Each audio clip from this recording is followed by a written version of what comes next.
Olá, bom dia a todos e todas. Muito prazer estar aqui com vocês hoje, apesar de estar por vir de conferência, né? Bom, nesse momento eu não sou baiano, mas estou baiano, né? Tenho muito orgulho de ser professor da Escola Baiana de Saúde Pública, de Medicina e Saúde Pública, onde a gente ajudou a criar o primeiro curso EAD de graduação de tecnólogo em informática em saúde. Então, todos aqueles que são da Bahia, ou que são de Salvador especificamente, e estiverem interessados em obter uma formação de apenas 2 anos de tecnólogo, informática e saúde, um curso pioneiro, estão convidados a conhecer esse curso. Bem, inicialmente eu gostaria de agradecer muito o que foi, me convidaram para fazer essa palestra, que é um tema que me é muito caro, porque eu trabalho nessa área já há bastante tempo, né? Desde 1974, 75, em que eu trabalho em pesquisa e ensino na área de inteligência artificial e medicina. Então, vou falar para vocês em uma breve meia hora sobre inteligência artificial na saúde. Quais são as aplicações e perspectivas, não? Bom, eu já fui apresentado, né? Eu tenho 54 anos de experiência como professor, pesquisador, consultor na área, especialmente na área de inteligência artificial em saúde.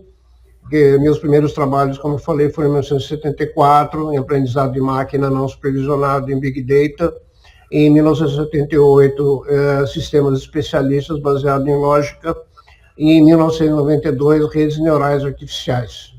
Então, a primeira coisa, como a gente está quase, todos nós aqui somos profissionais da área de saúde, né? Eu sou formado pela Faculdade de Medicina em Ribeirão Preto como biomédico, e minha área de especialização é neurofisiologia do comportamento, então há bastante tempo eu trabalho também com inteligência humana. O que é envolvido na inteligência humana? Porque antes da gente tentar imitar a inteligência humana como inteligência artificial, né? A inteligência natural ser imitada por inteligência artificial, a gente não sabe decidir bem e definir exatamente o que é inteligência, como ela aparece no cérebro, até hoje. Mas ela tem uma capacidade de interagir com o mundo real, então é capaz de perceber, entender, agir, comunicar, de preferência em linguagem humana natural, raciocínio, planejamento, resolução de problemas, capacidade contínua de aprendizado e adaptação, formação de um conjunto de conhecimentos ao longo da vida, mas ainda não sabemos exatamente como é que é processada a consciência inteligente no cérebro humano. Portanto, nós estamos tentando imitar algo que não conhecemos bem, né? Apenas por suas manifestações. Acho que todos aqui devem ter assistido o filme O Jogo da Imitação, que foi a primeira tentativa de inteligência artificial pelo cientista matemático, cientista da computação Alan Turing, na Segunda Guerra Mundial, e que ele mesmo declarou que a inteligência artificial era um jogo de imitação. Ele imitava a inteligência natural, mas só, como eu disse, nas suas manifestações. Então, o que é inteligência artificial? É um conjunto de métodos, de técnicas, principalmente de software, que permite você dotar computadores de uma capacidade cognitiva, imitativa da inteligência natural humana. E até recentemente em domínios especializados, né? Esse termo foi criado pelo cientista americano do MIT, o John McCarthy, em 1956, e a gente diz que é de natureza heurística. Heurística é a mesma origem da palavra eureka, né? Achei, descobri. Ou seja, seu mecanismo intrínseco, embora não seja igual ao da inteligência humana, ele tem muitas vezes resultados semelhantes ou até superiores à inteligência humana em domínio restrito de conhecimento. E as aplicações em medicina existem desde 1972. Portanto, nós estamos falando aqui de uma coisa que não é exatamente nova, né? Ainda não existe uma inteligência artificial genérica como a humana, por enquanto. Mas os cientistas estão dizendo que isso aqui até talvez 2030 a gente tenha o que eles chamam de inteligência geral, semelhante à humana e possivelmente superior a ela. Então, um dos criadores da inteligência artificial em medicina e saúde, o professor Edward Shortleaf, ele inventou o primeiro sistema baseado em lógica em apoio ao diagnóstico médico, MySim.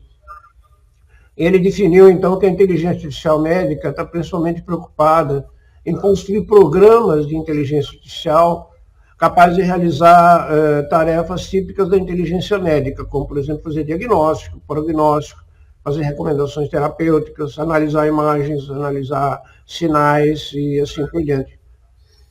Agora, ao contrário de aplicações médicas baseadas em outros métodos de programação, que são métodos puramente estatísticos e probabilísticos, a IA médica se baseia em modelos simbólicos, ou seja, da linguagem, porque a inteligência humana é baseada na linguagem. Então, são entidades, que a gente chama de ontológicas, como doenças, sinais, sintomas, imagens, sinais, resultado do laboratório, etc., etc., que têm relação com manifestações clínicas. Então, aqui é a resolução de um problema, realmente. Eu não vou entrar em detalhes sobre as áreas técnicas da inteligência artificial, porque seria objeto de um curso, né?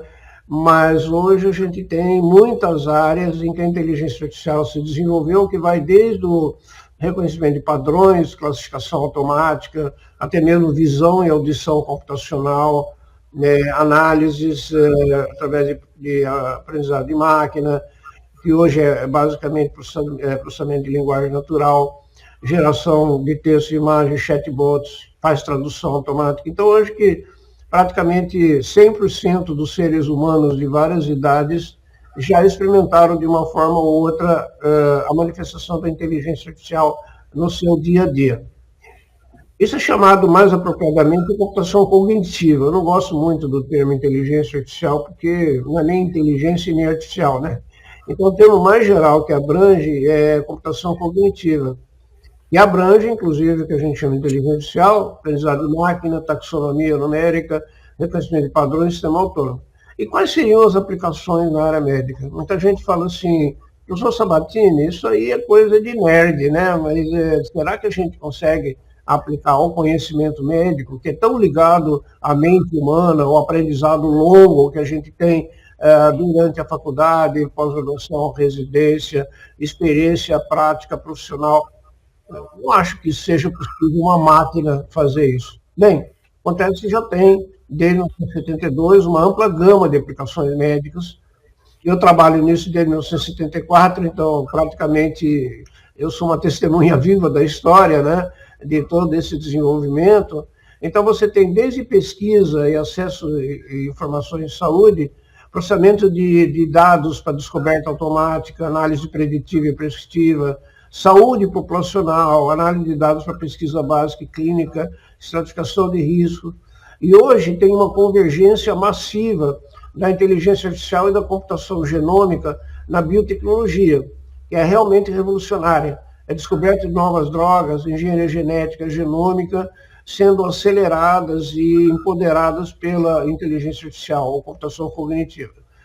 No dia a dia do médico, do dentista e outros profissionais de saúde, você tem o apoio ao diagnóstico, prognóstico e terapia, análise e interpretação, diagnóstico, sinais de imagem. Vou mostrar alguns exemplos do meu trabalho para vocês. E tem hoje a interface natural, né? Ou seja, para o ser humano é muito fácil usar uma plataforma de inteligência artificial em que ele conversa com ela, porque a gente chama de IA conversacional. E uma área que ainda está na área de pesquisa, mas vai ser também muito revolucionária no futuro, vai ser a robótica, principalmente a robótica cirúrgica e as nanotecnologias, quer dizer, os nanomecanismos que vão ser capazes de entrar no nosso corpo e mais ou menos como na ficção científica, capazes de realizar ações médicas em nível microscópico, né? Outra coisa muito interessante também é que a inteligência artificial cada vez mais está sendo embutida em dispositivos médicos, inclusive de terapia digital. Então, nós temos hoje sistemas de tomografia, de ressonância magnética, que já incluem inteligência artificial, aparelhos de eletrocardiograma, de eletroencefalograma, aparelhos de análise laboratorial, todos eles hoje já estão incluindo massivamente inteligência artificial, uma coisa assim inescapável, não é mesmo? Então, aqui brevemente, como é que seria a classificação das aplicações de IA na medicina? Por tipo de decisão, por domínio médico, por modelo de interação, que pode ser oráculo ou crítico, Oráculo é assim, esse é o eletrocardiograma. Qual é o diagnóstico? Oráculo de Delfos, né? Você faz uma pergunta e ele responde. E o crítico esse é o eletrocardiograma, eu acho que está com uma insuficiência cardíaca congestiva. E ele diz, não é não, isso aí é um bloqueio Beckenbach tipo 1. Ah, ok. Por tecnologia de inteligência artificial, promete a obtenção de dados clínicos, que pode ser por interação direta do usuário com a aplicação, por texto ou por voz, e por meio da captura automática de imagens, de dados de dispositivos médicos, etc. Ou ainda por integração direta com o sistema de informação clínica, embutido diretamente no prontuário eletrônico, né, através de interoperabilidade. Especialmente importante é o grande desenvolvimento, que hoje praticamente mais de 90% da inteligência artificial no aprendizado de máquina, que são tecnologias que dão ao computador uma habilidade muito humana, que é aprender sem serem explicitamente programados para isso. Então, eles trabalham com raciocínio indutivo, ou seja, descoberta sistemática de relações entre variáveis, o que um cientista faz, né, ao fazer uma pesquisa, e dedutivo, ou seja, a aplicação dessas relações a casos particulares. Também é capaz de raciocinar abdutivo e analógico. Não, é impressionante, porque ele pode ser usado em uma variedade muito grande de tarefas computacionais, ou de criar e programar algoritmos explícitos é impraticável. Por exemplo, analisar um raio-x, né? Não dá para você programar uma tarefa, um algoritmo especificamente para isso. Então, exemplos são reconhecimento de caracteres ópticos, NLP, que é Natural Language Processing, reconhecimento de fala e de escrita, visão computacional, prognósticos, todas são áreas que eu já trabalhei e muita gente tem trabalhado no Brasil e no exterior sobre aplicações. Existem mais de 40 mil, 50 mil trabalhos publicados em revistas de bom nível sobre aplicações da inteligência artificial em medicina. E mais de 2/3 desses artigos nos últimos 3 anos, o que mostra o alcance da revolução. Então, aqui são utilizadas várias tecnologias de aprendizado de máquina, e alguns para algum tipo de aplicação, outros para outros tipos de aplicação. A revolução maior que aconteceu nos últimos 3 anos é a aplicação do que a gente chama de Deep Learning, né? Deep Learning são redes neurais artificiais profundas. Então, ela é organizada como o cérebro humano mesmo. Você tem múltiplas camadas intermediárias, então aqui tem os dados de entrada, por exemplo, sinais e sintomas. Aqui você tem o processamento como se fosse um córtex cerebral, hiperconectado, e aqui na saída você tem, por exemplo, o diagnóstico. Então, você treina essa rede aqui para que ela aprenda a relação entre entrada e saída. Basicamente é isso. E existe uma grande variedade de aplicações de inteligência artificial. Aqui tem várias, como já diversos aplicativos para detectar e que estão sendo autorizados pela FDA americana e pela Anvisa também, sensores colados ao corpo, equipamentos de eletrocardiograma com autodiagnóstico. Você pode também analisar imagens radiológicas de PET-CT e outras.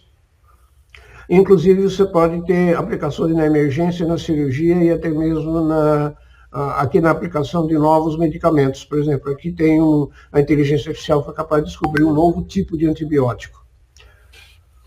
Um exemplo da complexidade dos casos clínicos, eu não vou ler tudo isso aqui com detalhe, mas o paciente já tem um diagnóstico, que é um glaucoma. Tá? Então, eu tenho aqui uma descrição típica de como um oftalmologista faria sobre a história clínica desse paciente, os resultados do exame físico e o diagnóstico, que é um glaucoma de ângulo fechado.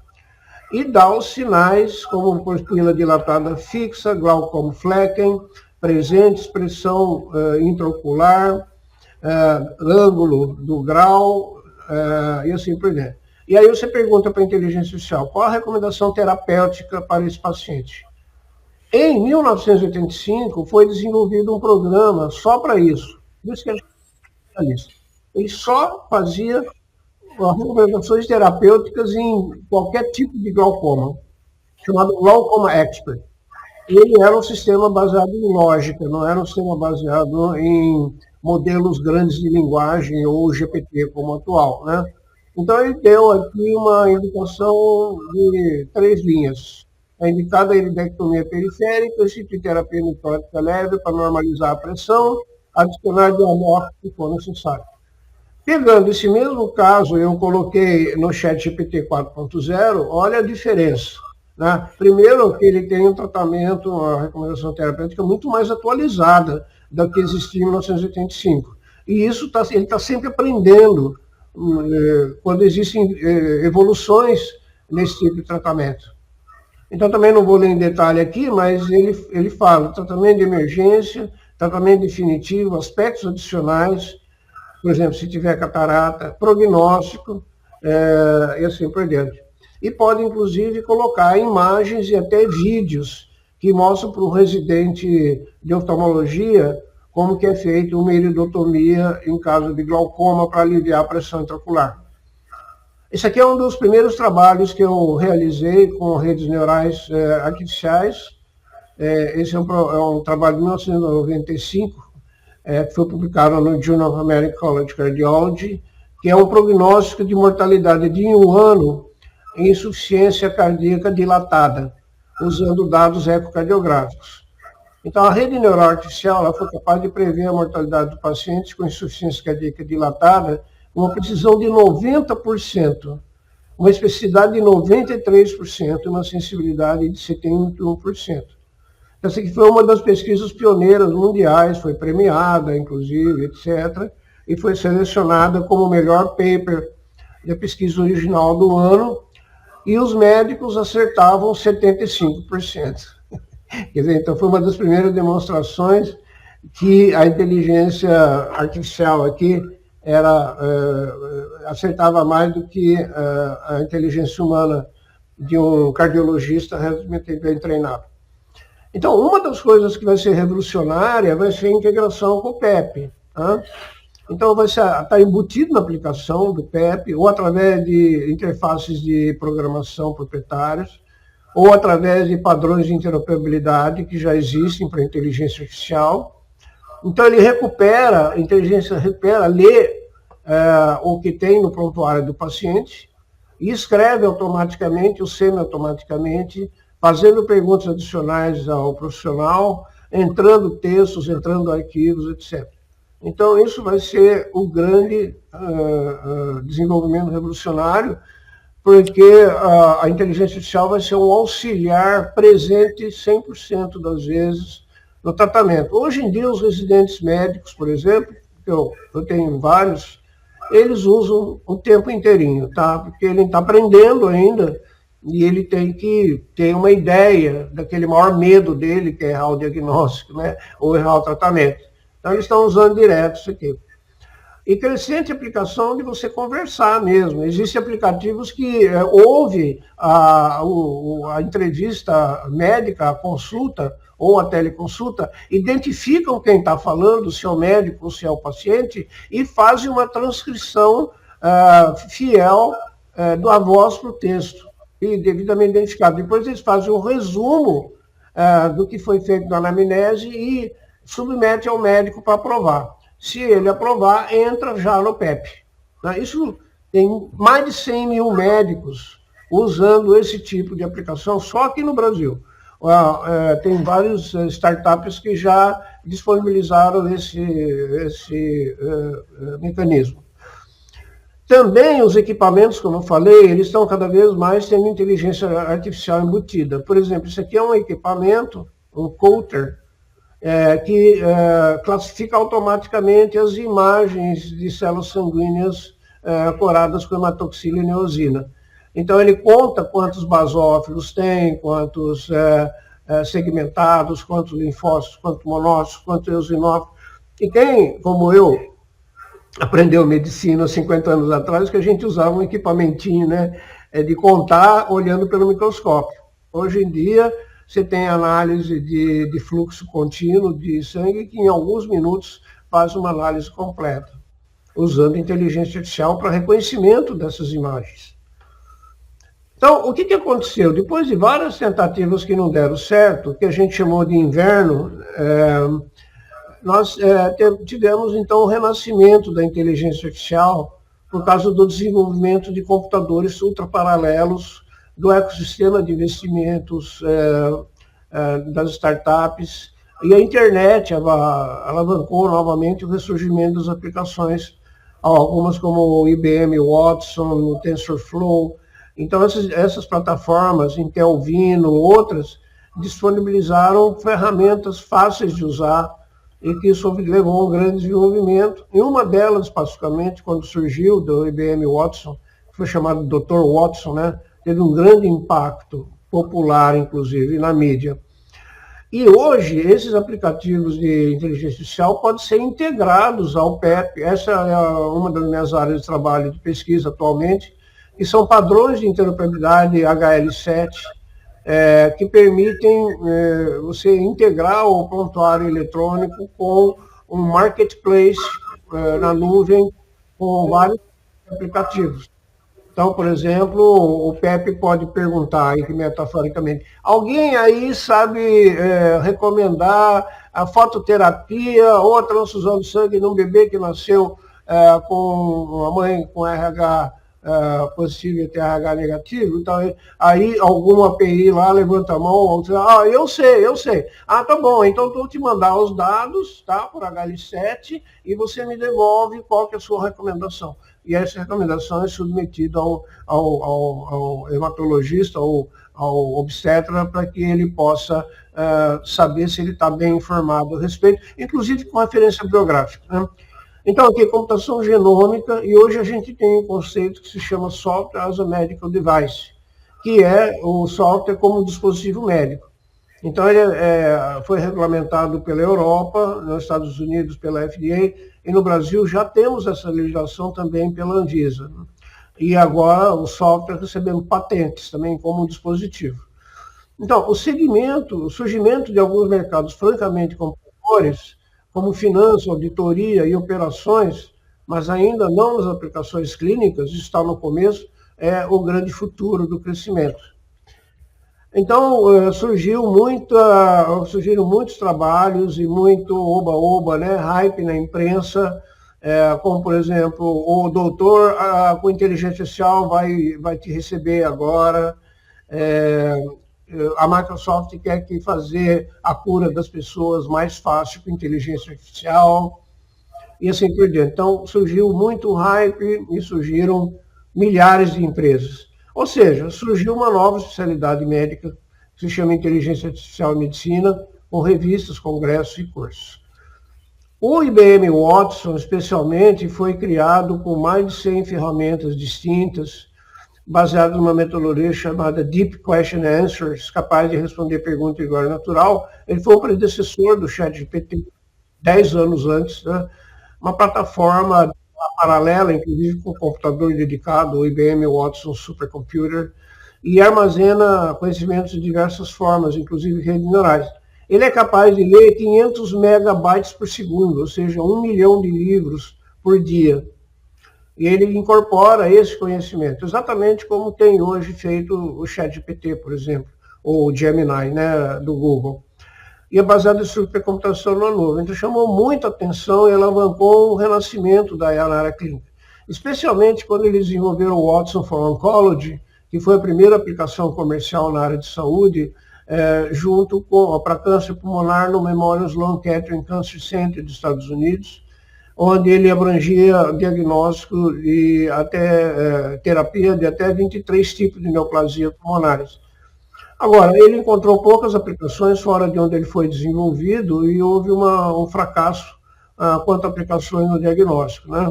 A IBM, então, abandonou o Watson e vendeu o Dr. Watson para uma outra empresa.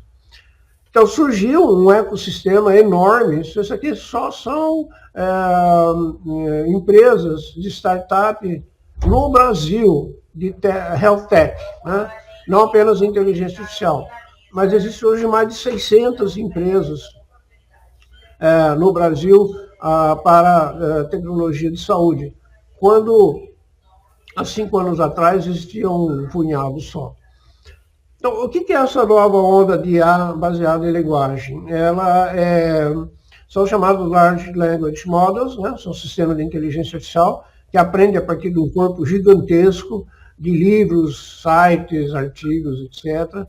Ele utiliza uma combinação de aprendizado de máquina usando Deep Learning. O ChatGPT foi o primeiro chatbot a disponibilizar gratuitamente pela empresa OpenAI desde novembro de 2022, ou seja, faz apenas 3 anos. E teve um resultado surpreendente, 1 milhão de usuários por semana aderiram a ele, e hoje 700 milhões de pessoas, ou 1/10 da população mundial, usa diariamente o ChatGPT. Ele tem um desempenho realmente muito impressionante em linguagem natural, e desde fevereiro de 2023 que eu comecei a experimentar a primeira versão, que era o ChatGPT 3.0 na medicina. Então, aqui eu comecei a propor coisas como metilação do DNA na epilepsia, testes diagnósticos de doença IgG4, que é extremamente rara, e assim por diante. Eu comecei o meu departamento na Faculdade de Medicina da Unicamp, de genética médica. Eu sou neurofisiologista, experimental e clínico, então eu comecei a usar muito em diagnóstico de doenças raras neurodegenerativas, né, principalmente genéticas. Aí surgiram, claro, todo mundo está acompanhando isso, outras inteligências artificiais generativas além do ChatGPT. Então, cada grande empresa, a Microsoft, o Google, a própria OpenAI, que já é a maior talvez, desenvolveram várias aplicações, inclusive já existem aplicativos específicos para a médica, como por exemplo o Glass, o Dragon, o MedAI, e que estão cada vez mais poderosos e cada vez mais apurados. Então, aqui nós temos grandes áreas de aplicação das LLMs na saúde, praticamente em tudo, da saúde até mesmo em administração, gestão, finanças e operações. Mas hoje a maior aplicação feita por profissionais de saúde é realmente para estudar, ou seja, fazer pesquisa de geração de conhecimento, e fazer diagnóstico, prognóstico, terapia, prescrições e assim por diante, né? Como eu sou educador, e vocês aí na Universidade Federal da Bahia, que eles estão me assistindo, que são educadores também, então, certamente, não só vocês, mas os alunos também estão usando bastante, né? Então, eu escrevi um primeiro artigo em fevereiro de 1922, os grandes modelos de linguagem e inteligência artificial e sua utilidade para a tomada de decisões clínicas, que está disponível gratuitamente. Então, eu experimentei o 3.5 e foi baseado em um caso real, uma doença genética rara, que 10 médicos tinham tentado diagnosticar e não conseguiram. Eu fiz uma análise médica do resultado, fiz a ilustração, que também foi pela OpenAI, né?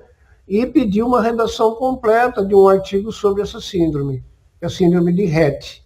E essa publicação identificada foi publicada posteriormente. Então, tenho feito experimentação contínua com a exploração da capacidade do ChatGPT-4 e agora o 5 para raciocínio clínico e outros, como o Grok, por exemplo, que é muito bom, e assim por diante. Por exemplo, eu comecei a fazer uma série de aplicações em laudo automático de imagens. Eu estou, no momento, fazendo cintilografia pulmonar. Mas esse aqui, por exemplo, eu usei o XAI Grok 3.0 para analisar uma radiografia torácica normal, digital, em incidências anteroposterior e lateral, usando o modo de pensamento profundo. E eu quase caí da cadeira quando ele apresentou um laudo interpretativo de 3 páginas, com avaliação radiológica geral, quantitativa, qualitativa, com interpretação. Por exemplo, aqui ele identificou corretamente um padrão misto de hiperinsuflação com uma intersticialopatia vascular crônica, atelectasias residuais, compatíveis com sequela de tromboembolismo pulmonar crônico, bronquite asmática e broncomalácia. Quer dizer, quando o laudo que eu recebi da empresa que fez esse raio-x tinha 3 linhas, e foi 3 páginas, tá? Eu fiquei várias horas checando cada uma dessas coisas, quer dizer, a aplicação prática na medicina não seria muito grande, porque ninguém vai perder 3 horas checando um laudo, né, que foi dado com tanto detalhe. E quando o médico tem 5, 10 minutos para analisar um raio-x, ou uma tomografia, etc. mas não deixa de ser impressionante. Mesma coisa também estou usando para vários sinais, eu usei extensamente para eletrocardiografia, também usando o Grok, usando um prompt extremamente simples e um laudo de ECG com uma derivação só, uma derivação V1. Você é um experiente cardiologista especializado em eletrocardiografia, analise, interprete e faça um relatório quantitativo e qualitativo detalhado desse ECG derivação V1. E aí ele fez 4 páginas de análise quantitativa, análise qualitativa, extremamente detalhado, e que me tomou também bastante tempo para ver se era tudo verdade. E era tudo verdade. Tá? Quer dizer, isso, gente, é revolucionário. O médico que não souber usar isso aqui, ele vai ficar obsoleto. Nós temos que ensinar isso no curso de graduação, dos cursos de saúde, nós temos que ensinar isso na residência, e temos que ensinar os médicos que já existem a utilizar isso adequadamente. Porque isso aqui, se errar e ele adotar, quem vai ser responsável? É quem assinou, né? O software não faz assinatura. Eu não vou discutir ética aqui, que seria outra aula, né? Então, a saúde 5.0, como é que ela vai ser? Ela vai ser muito impactada pela inteligência artificial, inclusive o desenvolvimento de sistemas autônomos de monitoração, aconselhamento, diagnóstico e terapia. Aqui vocês veem, por exemplo, um pâncreas artificial.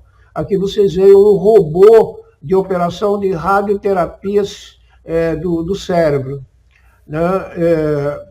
Então, são robôs que no futuro vão agir independentemente, com dispositivos sensores, como está vendo aqui. Isso aqui é um sensor de glicose, né, de glicemia, integrado ao corpo, implantáveis, monitoração contínua em tempo real das funções orgânicas, que é outra área que também eu estou trabalhando muito, e dispositivos daquilo que a gente chama de biônica nanorobótica.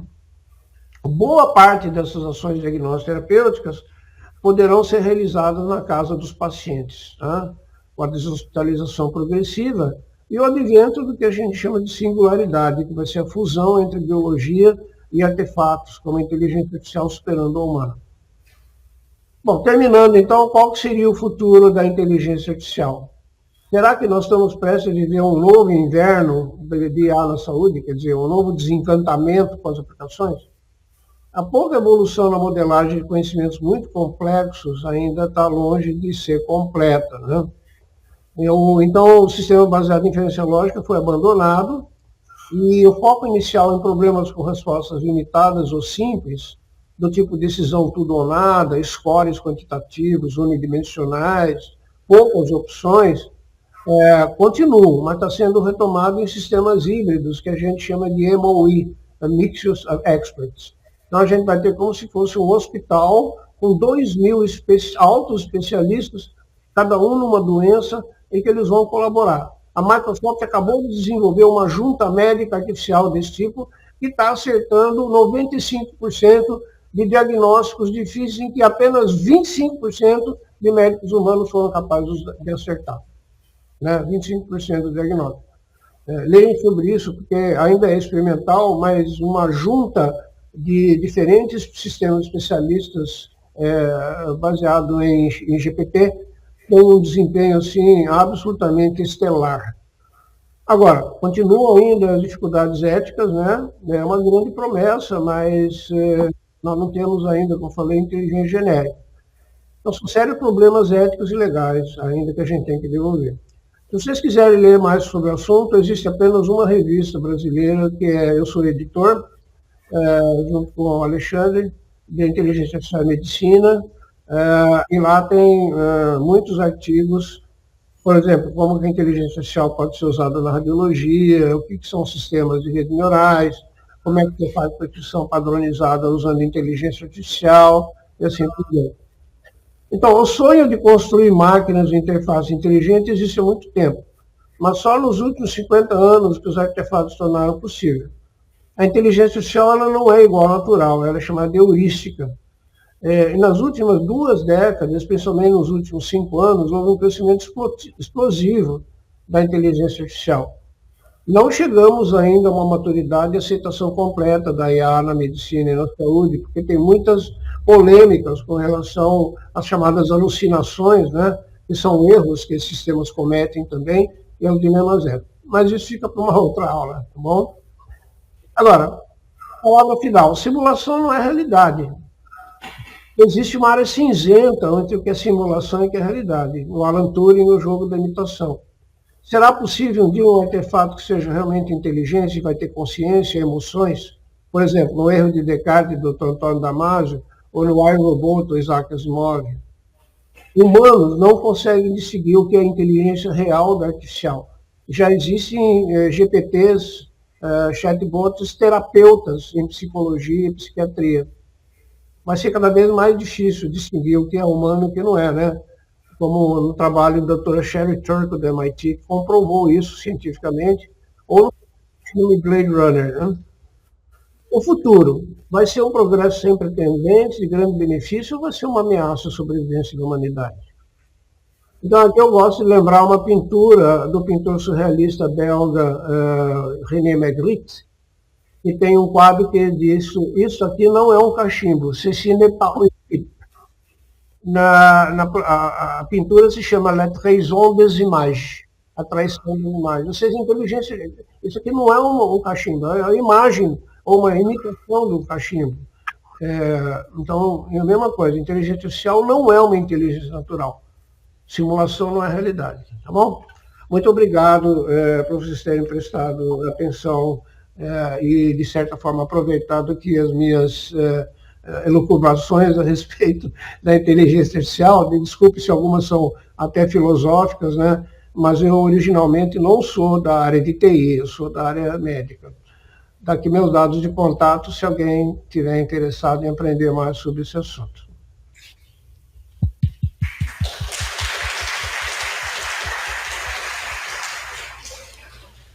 Muito obrigado, professor Renato. A gente abre aqui para perguntas, caso existam da plateia. Alguém gostaria de fazer alguma pergunta para o professor Renato? Temos aqui uma pergunta. A gente também está acompanhando no chat ao vivo do YouTube. Caso alguém que esteja nos acompanhando virtualmente deseje fazer uma pergunta, também pode fazer. Por favor, professor. Obrigado pelas manifestações aí dos meus ex-alunos e todo mundo que me conhece, né? 54 anos dando aula, tenho muitos realmente. E, inclusive, o professor José Roberto, que é meu colega na Escola Baiana de Medicina e Saúde Humana. Saudações, professor, e todos da Baiana que estão me assistindo aí com muito orgulho, muito gosto.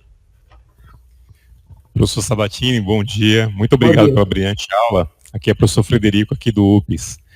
Minha pergunta é muito direcionada, e aí eu queria ver sua visão, entender como você enxerga a aplicação das inteligências artificiais, especificamente na parte sua aula que fala sobre as aplicações de predição terapêutica, de resultados terapêuticos.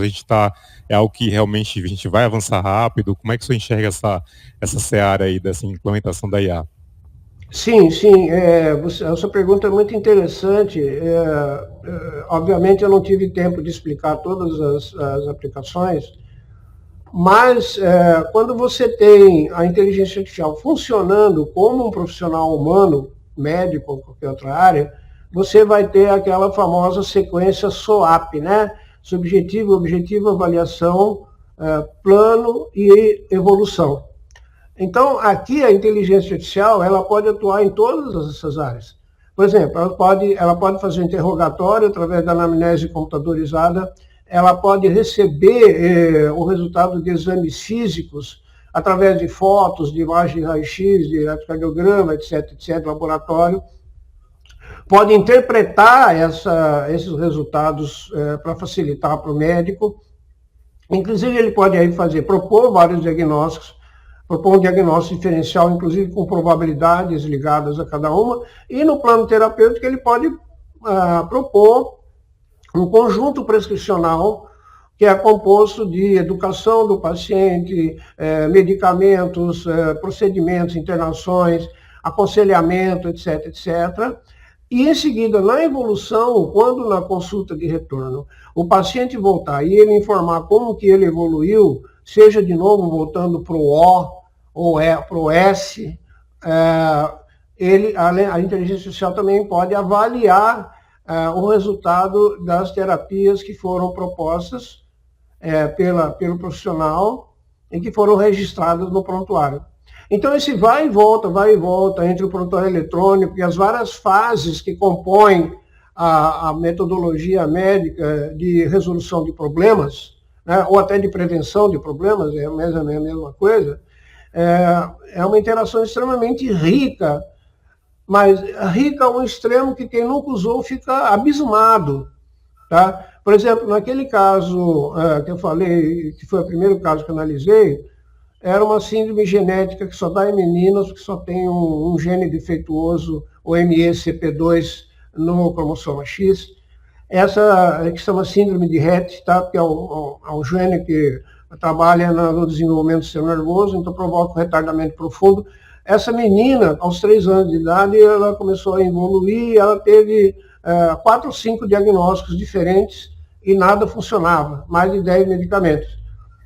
Aí, como é que eles resolveram? Quando o ChatGPT propôs fazer uma análise genômica, fazer uma decodificação do exoma. E aí eles descobriram qual era o gene, usando inteligência artificial também, qual era o gene que estava defeituoso, e que era a síndrome de Rett, né? E quem trabalha em pediatria, em genética médica, conhece bem, embora seja uma em cada 8.000 meninas que tem essa síndrome. E aí, a propor a terapia, não existe terapia ainda, né? Porque é um gene defeituoso. Com CRISPR e outras técnicas de engenharia genética, isso vai ocorrer no futuro. Inclusive, já existem trabalhos, a gente pediu, o ChatGPT localizou os trabalhos com animais, que já estão em experimentação, e que eles conseguiram consertar o gene dentro do sistema nervoso. Então, a mãe dessa criança ficou extremamente ansiosa, né? Estava querendo levar já para a Espanha, onde estavam tratando o ratinho. Eu falei, não, isso vai demorar 5 a 10 anos. Mas minha filha vai morrer antes disso. Eu tive que gravar uma mensagem dizendo que essa é a natureza da medicina, nós não podemos arriscar fazer uma terapia. Mas ela está fazendo uma terapia paliativa com vários especialistas, né, e reabilitativa, cognitiva, com psicólogo, com terapeutas ocupacionais, com pedagogos, e ela vai indo muito bem. Tá? Tem um desenvolvimento anormal, subdesenvolvido, mas está evoluindo como ser humano muito bem. Então, aqui agora a gente pega o resultado dessas terapias e fornece para a inteligência artificial que tem a memória do caso. E aí ele vai avaliar o que está bom, o que está certo, o que não vai funcionar, qual que vai mudar o prognóstico. Então, ele acaba sendo também uma muleta tecnológica, um auxílio tecnológico especificamente ligado ao caso. Então, aqui vai acontecer um grande impacto no quê?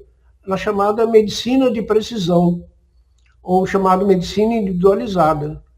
A inteligência artificial vai potenciar enormemente a análise individual dos casos, inclusive aquela coisa que tem uma dosagem fixa para o medicamento, tome 20 miligramas de xarelto. Né? Através da análise higiênica, com a inteligência artificial, vai falar, não, 20 miligramas de xarelto é muito, esse paciente ele tem um baixo metabolismo de rivaroxabana no fígado, então é melhor dar uma dosagem um pouco melhor.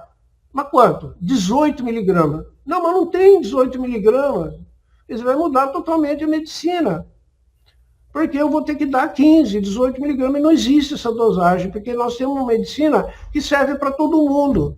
E a gente sabe que com a distribuição de Gauss, você tem os mal respondedores, os bons respondedores, e a gente trabalha com a média. Então, a partir de agora, com a inteligência artificial, nós vamos ter uma medicina em que eu vou fazer exatamente a terapia e acompanhar a terapia específica para o perfil genômico individual, epigenômico, exposômico daquele paciente. Então, aqui, a interação entre as ômicas, a inteligência artificial, a computação, etc., vai ser brilhante no sentido da gente virar 360 graus, 180 graus, desculpe, a nossa orientação com relação à forma como a medicina trata as pessoas. Já existem vários exemplos, como exemplo do câncer de mama, né? Onde você fica sabendo quem tem os receptores Herceptina ou não tem, qual que funcionar, qual que não vai funcionar, foi mapeamento das várias formas de leucemia, de linfoma, variantes genéticas, isso já existe. Tá? Inclusive nos Estados Unidos é obrigado a fazer uma análise genômica, de farmacogenômica em certos tipos de doenças antes de começar a fazer o tratamento.